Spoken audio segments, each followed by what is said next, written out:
Bem, a gente vai agora trabalhar com os fundamentos de geodésia, né? O que seria geodésia? O que seriam esses fundamentos, né? Geodésia seria a ciência que estuda a forma da Terra, né? A gente tem como marco desse estudo um cientista chamado Eratóstenes, né? Ele, naquela época, já imaginava que a Terra teria curvatura, né? E já se tentava calcular qual que seria essa circunferência da Terra. Para quem quiser dar uma olhada com mais propriedade, a gente aconselha a assistir a esse vídeo da série antiga Cosmos, que fala como que foi descoberto com ferramentas rudimentares, uma aproximação extraordinária do que a gente tem hoje como conhecimento do comprimento da circunferência da Terra. Na prática, Eratóstenes ele era um bibliotecário da Biblioteca de Alexandria e além de filósofo, matemático, enfim, ele tinha várias áreas de conhecimento, ele era um estudioso e um curioso em suma, né? E ele percebeu por relatos escritos de confiança de que o mesmo momento em que se tinha em Siena um, a sombra de um obelisco sumia, né? Em Alexandria, esse obelisco tinha um comprimento de sombra.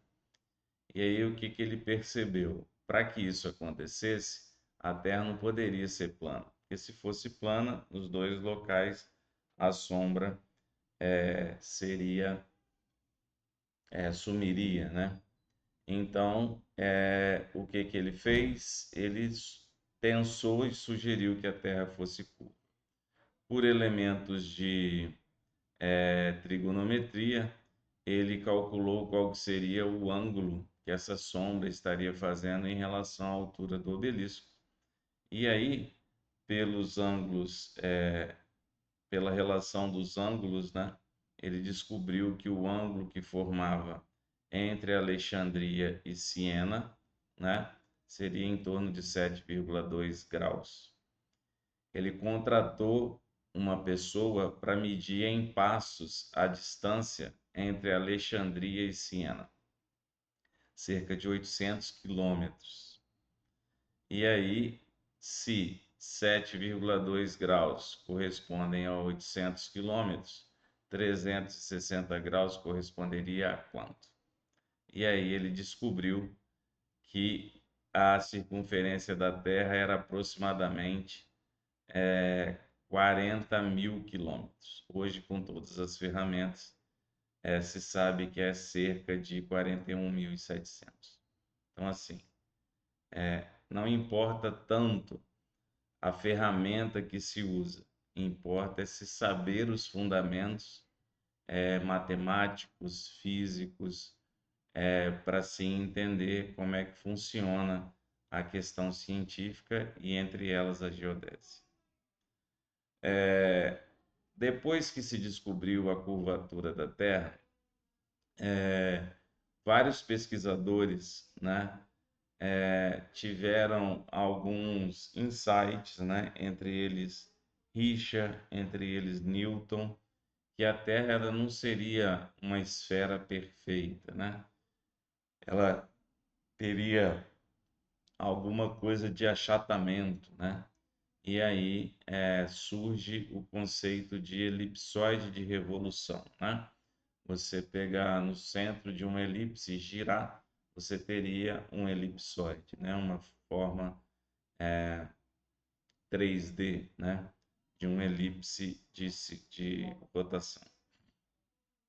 Bem, vários cálculos foram feitos, muita coisa se evoluiu.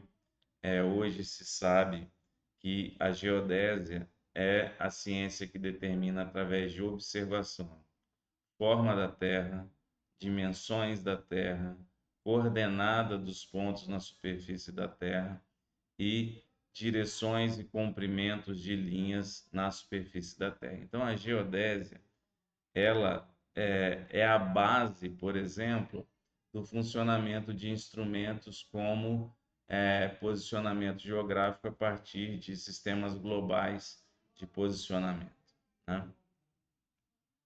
Então, existem três formas da Terra, né? A forma topográfica, né, que seria a forma real da Terra, né?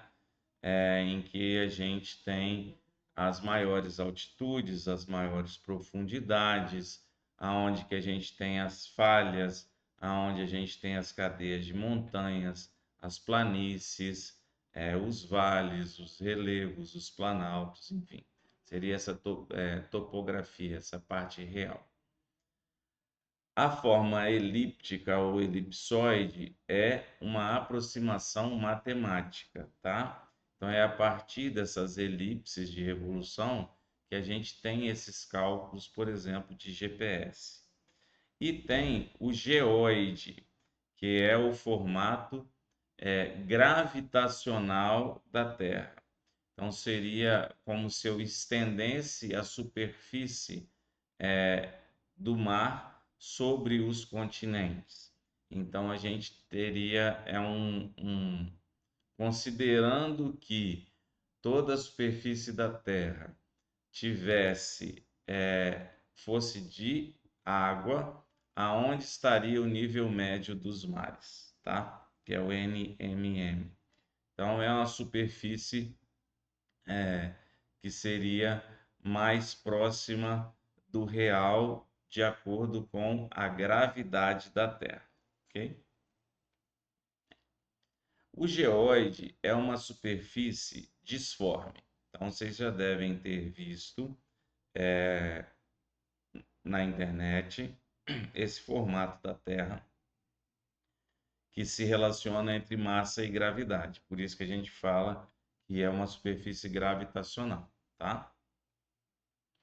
Bem, se a gente comparasse as três superfícies, né? A superfície topográfica é a superfície real, a superfície elipsoidal é uma superfície matemática e a superfície geoidal seria uma superfície física. Não física do ponto de vista do real, mas do ponto de vista gravitacional. O elipsoide, ele facilita os cálculos, porque é uma superfície uniforme, tá? A forma geoidal da Terra traz problemas em relação a cálculos, os cálculos matemáticos que é o mais difícil. Então, para fins de cálculos, a gente adota a forma elipsoidal da Terra. Uma elipse, ela tem o semi-eixo maior, que no caso da figura aqui seria o semi-eixo A, teria o semi-eixo menor, que é o semi-eixo B, e a razão de achatamento, que seria B sobre A ou A sobre B. Então, a rotação em torno do semi-eixo menor é que dá essa esse formato de elipsoide de revolução. Então, no caso da Terra, se aproxima, supondo que a gente coloque como um norte verdadeiro o semi-eixo menor. Então, a gente teria a linha do Equador passando no centro desse elipsoide de revolução, tá? Então, a gente tem para cada elipsoide, são vários, tá? A gente tem o comprimento do semi-eixo menor A e o fator de achatamento alfa, ok? Então, seria o B sobre A, ok? B sobre A. Então, aqui os fatores de achatamento e aonde que eles são adotados. No Brasil, até 1979, era adotado o elipsoide de Haver. Sabendo o que é elipsoide, que é uma superfície matemática, a gente entende agora o que seria o datum. Datum é onde fica a referência que define qual é a forma do elipsoide, qual é o tamanho do elipsoide e a sua posição em relação à superfície da Terra ou ao geóide. Então, a posição do elipsoide de referência em relação à superfície física da Terra seria chamado de datum. Eu tenho o datum horizontal, para a gente saber coordenadas x e y, e tenho o datum vertical, ou altimétrico, para saber as altitudes. Então, aqui a gente tem dois elipsoides, tá? Dois elipsoides em relação ao geóide, ok? Então, por que existem vários? Porque esse elipsoide com o centro em O1, ele representa melhor a superfície da América do Norte, ok? A superfície da América do Norte. Em relação ao O2, tá? O O2, ele representa praticamente nenhum elipsoide de forma correta, ok? Então, assim, para o O1, a gente tem o norte em um ponto, tem a origem em relação ao geóide em relação a um ponto. O2 a gente tem de outra forma. WGS 84, o norte está para cá. SAD 69, o norte está para cá. Então, para cada geóide, perdão, para cada elipsoide a gente tem um valor de x diferente. Então, assim, uma das coisas que a gente tem que acrescentar no mapa sempre seria o datum. O datum, ele vai me dar o posicionamento matemático daquelas coordenadas. Então, lembra que eu falei para vocês que a gente precisaria do sistema de referência e, além desse sistema, falar que datum que é? Justamente porque os datums trazem diferenças, tanto de declinação magnética quanto em relação ao posicionamento geográfico. Para o Brasil, tá? O datum que se usou muito foi o datum de Córrego Alegre. Se usa o SAD 69 até hoje, que é o datum da América do Sul de 1969. Se usa o WGS 84, que é o Sistema Geodésico Mundial. Todos os aparelhos de posicionamento geográfico, eles vêm com um default, o WGS 84. E, a partir do ano 2000, o sistema de referência adotado padrão é o CIRGAS 2000, que é o Sistema de Referência Geocêntrico para as Américas. Então, aqui dá uma ideia do campus Colatina e para cada datum aonde ficaria o ponto em relação às coordenadas que ele fornece. Então, assim, a gente queria pegar essa pontinha aqui do canteiro. Então, a gente usou o SAD 69. Mudando o datum e colocando a mesma coordenada achada aqui, ó, foi lá para frente da entrada do campus e WGS 84 veio em posição completamente diferente. Então, assim, para quem não é daqui, isso dá uma diferença de mais de 10 metros, 15 metros, um em relação ao outro. Então, por isso que é tão importante se colocar o dado. Tá? Para se criar pontos de coordenadas verdadeiras, é necessário fazer um estudo geodésico de precisão milimétrica. né? Ou subcentimétrica.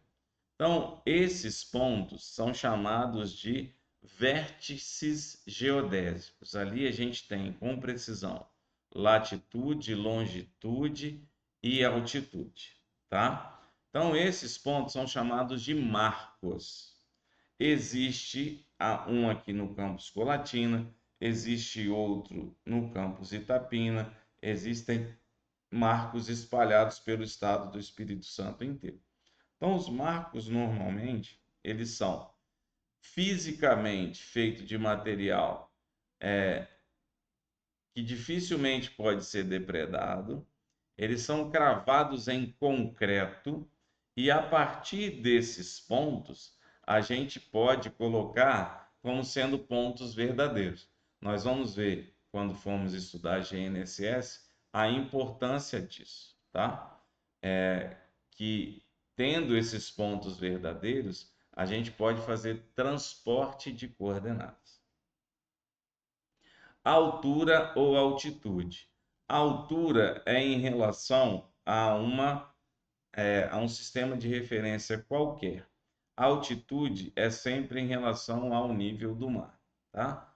Então, entende por que é tão importante a gente ter também os dados de altitude ou os dados verticais? Porque é a partir dele que a gente mede as altitudes dos pontos.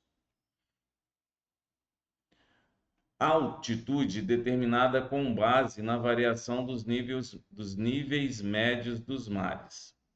Então, para nivelamento, é sempre importante ter essas bases.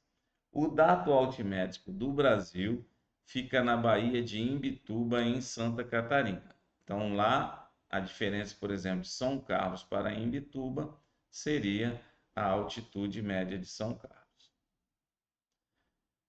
Sabendo a forma, sabendo o dado, sabendo quais que são os sistemas de referência adotados, aí a gente pode ir para sistemas de referência, tá?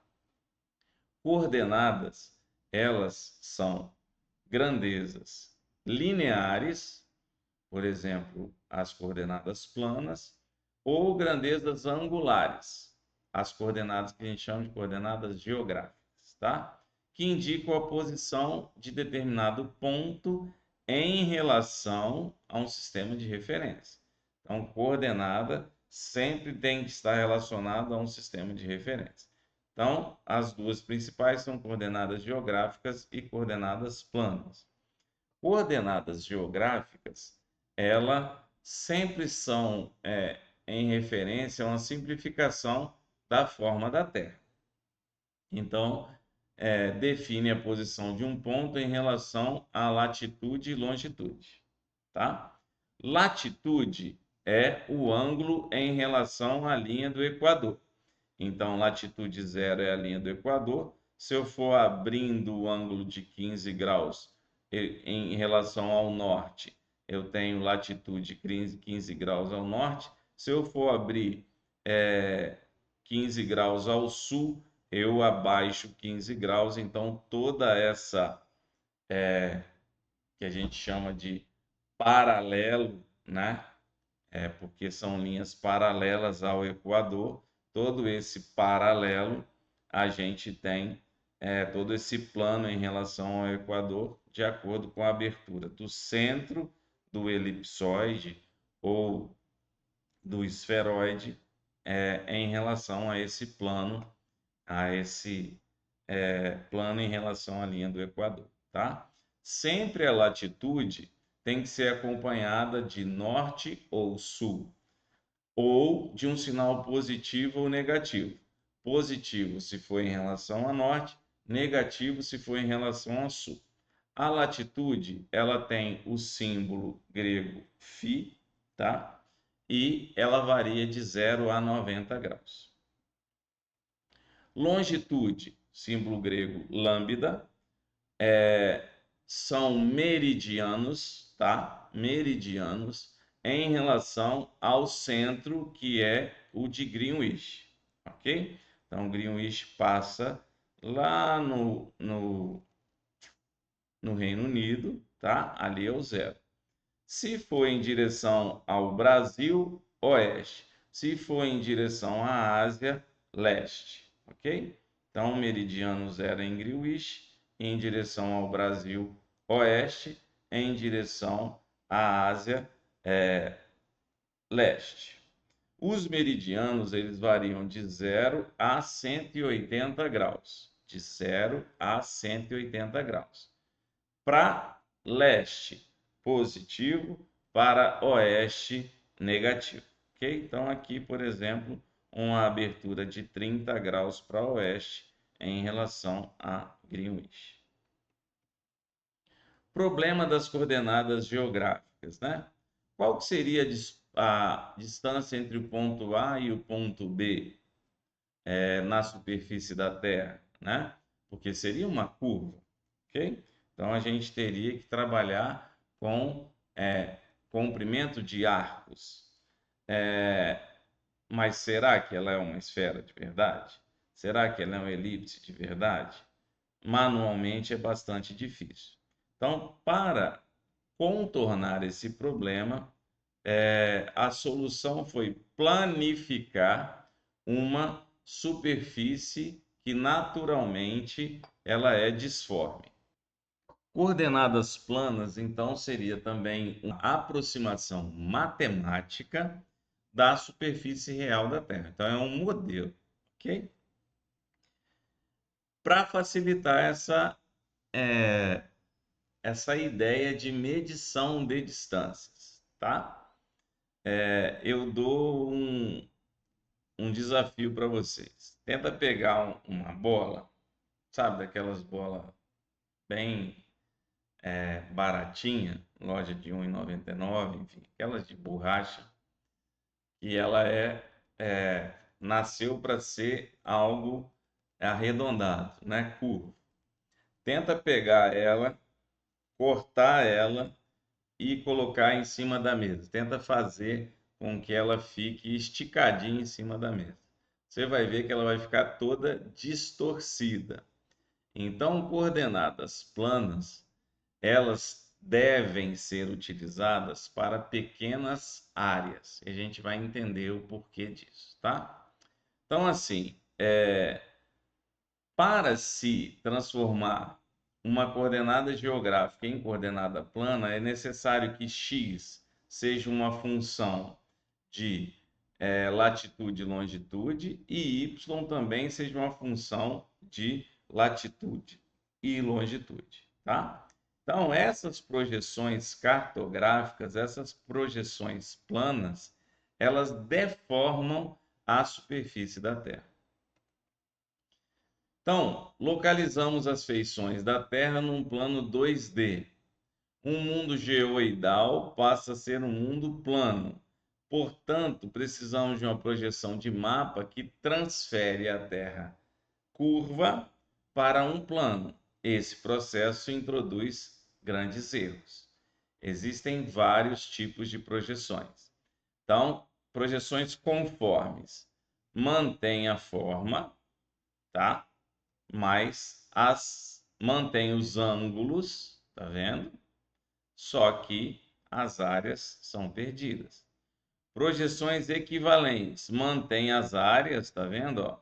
1 por 1 é a mesma coisa que 2 por meio, é a mesma coisa que esse trapézio aqui. A área continua sendo 1 a 1 metro quadrado, por exemplo, só que as distâncias são completamente corrompidas. Projeções equidistantes mantêm as distâncias segundo as direções, tá? E projeções asfiláticas não mantém nenhuma nem outra, mas é um tipo de projeção que reduz o erro tanto de uma quanto de outra. Projeção cilíndrica é como se eu tangenciasse ou cortasse o globo num cilindro e acendesse uma luz no meio desse globo. Então, as linhas elas vão ser projetadas no cilindro. Então, quanto mais próximo de onde está tangenciando, mais fidedigno é a projeção. Quanto mais distante de onde está tangenciando, mais deformação vai dar. Projeção azimutal, eu escolho um canto para tangenciar. Projeção cônica, a área é distorcida. A distância é distorcida quanto mais se distancia de onde está tangenciando. E aí, Mercator quis fazer uma projeção que mantivesse as distorções dentro de um padrão aceitável. Então, a primeira que ele fez foi a projeção cilíndrica, tá?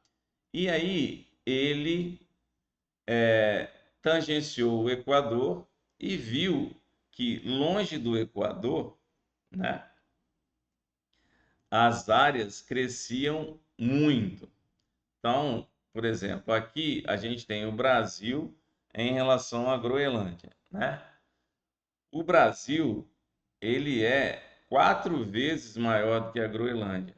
Só que nessa projeção a Groenlândia parece ser muito maior do que o Brasil. Sempre para o sistema de informação geográfica, a gente precisa ter uma projeção associada para ele. Hoje, a gente normalmente utiliza a projeção de Mercator, tá? Que é a adaptada por Gauss. Então, agora, Gauss, ele não tangenciou, ele seccionou um gomo de 6 graus. Então, cada vez que Gauss ele não tangencia, ele corta, ele secciona gomos de 6 graus. E aí ele vai girando de 6 em 6, ok? Então ele vai fazendo o globo em gomos para se reduzir as distorções. Então são 60 fusos de 6 graus de longitude, desde 180 leste até 180 oeste. Aí ele fez essa projeção que é adotada mundialmente, tá? O zero está na linha do Equador e a gente tem o fuso 1, 2 até o fuso 60, 60 vezes 6, 180, certo? 360, perdão, 60 vezes 6, 360. Então, todo o globo está representado aqui. E a gente tem as letras representando os quadrantes, tá? As letras representando os quadrantes. Então, X, W, V, U, T, S, R, Q, P, N, M, L, K, J, H, G, F, E, D, C, tá? C, D, E, F, G, H, J, K, L, M, N, P, Q, R, S, T, U, V, W, X. Então, o I, o O, eles foram tirados das projeções, tá? E aqui a gente tem as variações em relação aos paralelos: 8, 16, 24, 32, 40, 48, 56, 64, 72, 80, tá? Esse daqui seriam os paralelos, ok? Os paralelos. Então, quando a gente fala que a nossa região está na zona 24 sul, quer dizer que nós estamos trabalhando nesse quadradinho aqui, ó, na zona 24 sul, beleza? Zona 24 no, na parte sul 24. Beleza? Alguma dúvida? O 00 vai estar aqui em Greenwich. Beleza? Ah, professor, tem alguns locais que os quadradinhos são maiores, são menores. Essas são as correções de UTM.